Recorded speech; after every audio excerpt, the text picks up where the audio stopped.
It's all wrong. I shouldn't be up here. I should be back in school on the other side of the ocean. Yet you all come to us young people for hope. How dare you? Boring. Boring. Boring. Okay, you got it work. Don't tell us what we're going to feel. We're trying to solve a problem. Don't tell us what we're going to feel. I'm not telling you. Because you're in no position to dictate that. Remember what you're doing. You're in no position to dictate what we're going to feel.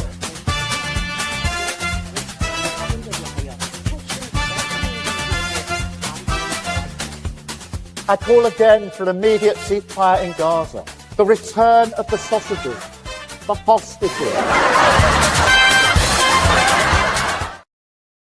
I'm Lembit Öpik, and I'm talking about the steel industry today. I'm talking about my frustrations with the way that British manufacturing has been systematically ruined by successive governments. What you're seeing here is the Trident, Hawker Siddeley Trident, an aircraft which was in fact created, invented, designed and built in Britain with British steel. The frustration I have, and my appeal to you today, is to think about this in your own time. My frustration is that we hear warm words from ministers such as Chris Bryant MP saying they're going to support British steel. They're going to help 50% of all steel used in the United Kingdom's manufacturing industry be homegrown. But we couldn't produce something like the aircraft you see on the screen today. We are simply incapable of doing it. Successive governments, Labour and Conservative, have collectively ruined our manufacturing base. What you're seeing there is a design from half a century ago, a time when Britain really was able to make things and to make them fly and to sell them all over the world. We were selling these aircraft to China. I'll come back to China in a minute. I'll point out why this is somewhat ironic. We were able to lead the world because we knew how to make things, and we also knew how to power our manufacturing industry. That was with coal, with gas, and with oil. Now, let's come to the present day. We've got ministers who are saying they're going to try to help resuscitate the British steel industry. They're going to help our manufacturing industry. How? How can we do that whenever we have priced ourselves out of the market? Let me give you another example of one of the great creations of the 1960s. And I mentioned the 60s because that really was the halcyon time, I think, for British manufacturing, the 50s and 60s. You may have heard of a ship, the QE2, the second. This was launched in 1967, almost half a century ago, having been built in the British shipyard and launched by the British monarch. This ship was one of the finest designs ever created. It wasn't a cruise ship, it was an ocean liner, capable of surviving just about any weather. This QE2, the Queen Elizabeth II, was in fact also a ship to experience a 95-foot wave, a 30-meter wave, and get through it.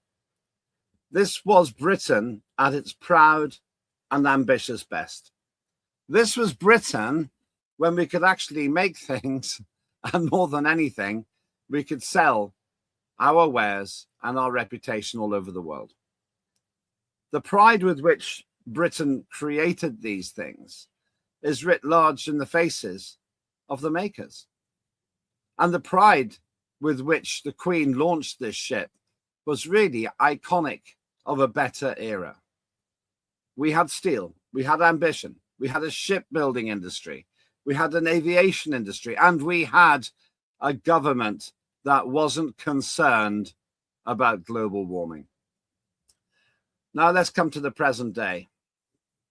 What you're looking at there simply couldn't happen anymore. Britain doesn't have the ambition to launch a ship like this or even build one. We've got hand-wringing politicians terrified of the idea that in some way, if we start doing things like building this, there's going to be some terrible catastrophe, that we're going to wreck the climate. Well, in actual fact, the reality is nothing of the sort. I'll come to some of the comments in a minute. But my proposition is that because we have worshipped at the false idol of climate emergency, none of this could happen today. A couple of thanks to Clamoy and also Wacky Dog. Yeah, I realized because of what you said that some of you weren't getting the sound. I think we recycled the system, so thanks for that. But I won't be silenced when it comes to warning us about the madness of our current administration. Let's look at one of the messages from Keir Starmer some years ago. Congratulations to the climate campaigners. There is no more important challenge than a climate emergency. That's why I voted against Heathrow expansion. He's proud, the Prime Minister today is proud of the fact that he opposed the expansion of Heathrow Airport. Now think about this. Britain has been trying to expand Heathrow Airport for maybe 20, 30 years, just an extra runway. In that time, China has either built or expanded 100 airports. That's right, 100 airports. And we couldn't even build a single extra runway for Heathrow or Gatwick. This is the lack of ambition with our current administration. There's somebody else who's responsible for this as well. And that's Ed Miliband. He's the energy minister. Here's a not very flattering photograph of him. He'll tell you there's a climate emergency. He'll tell you that carbon dioxide is our enemy. He'll tell you that somehow we have to decarbonize our entire industry.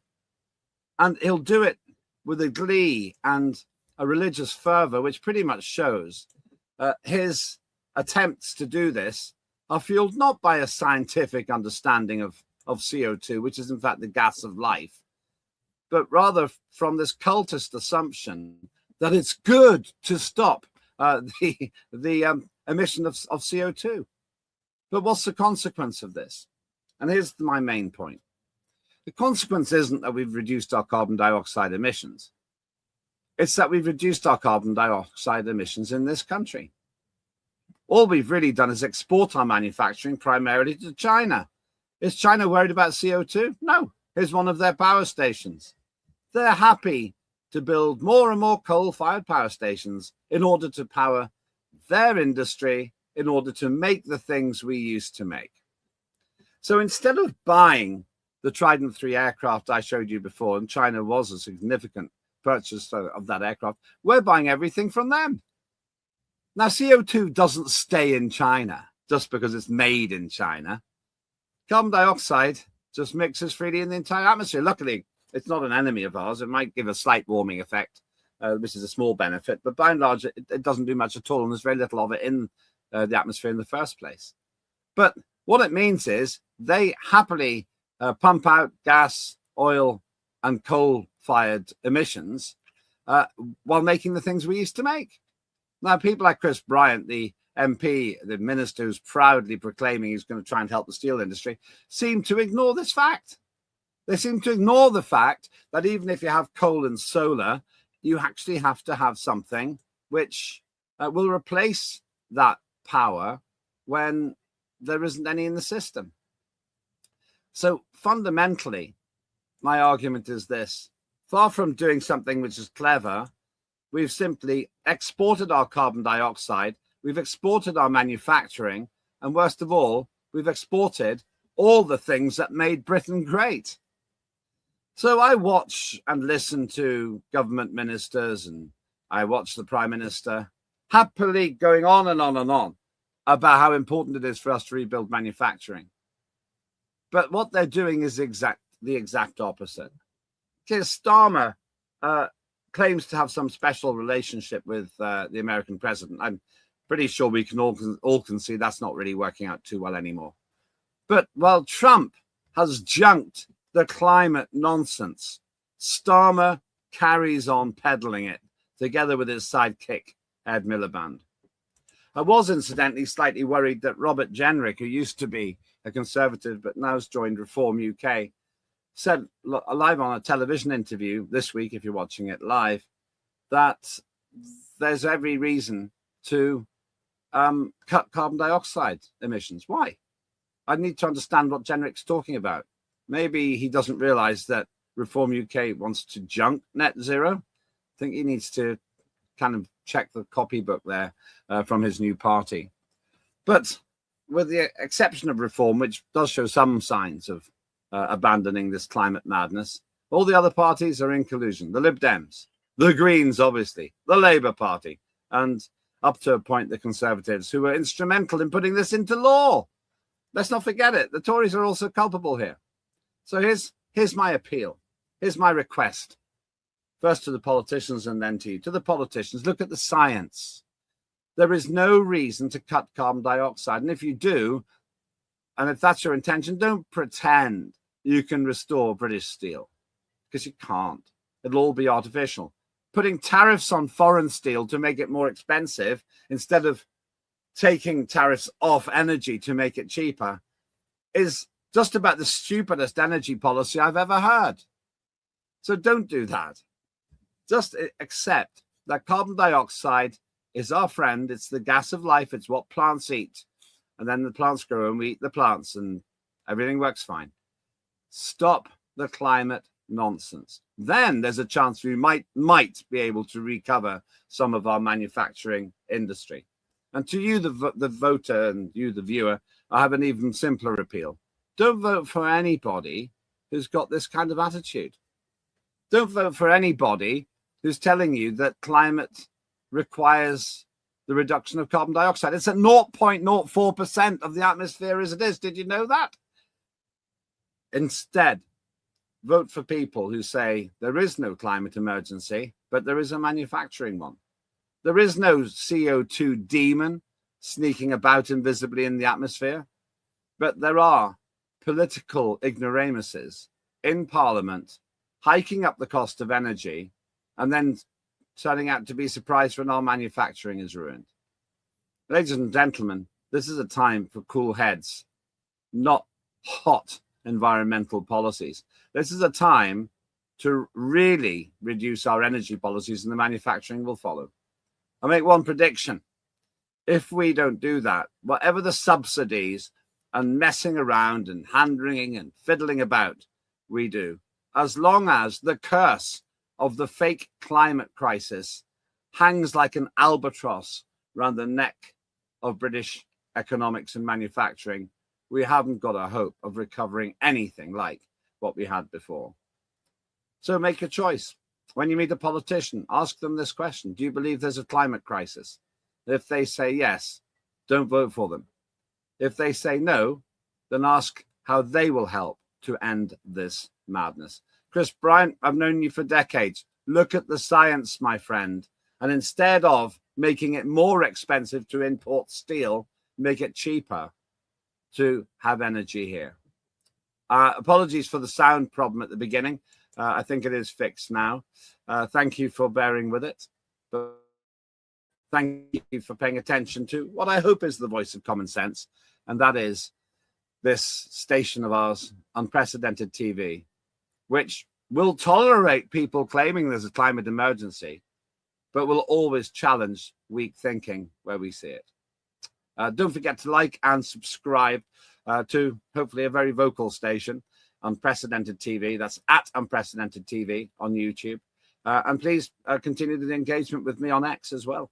I welcome what you say. And thank you to those who pointed out the sound. Thanks to Wacky Dog and Clamoy. My team fixed it as soon as they saw your messages. So I'm Lembit Öpik. That was Lembit Öpik Live here on Unprecedented TV. Have a good day. And as you breathe in, enjoy the wonder that is carbon dioxide.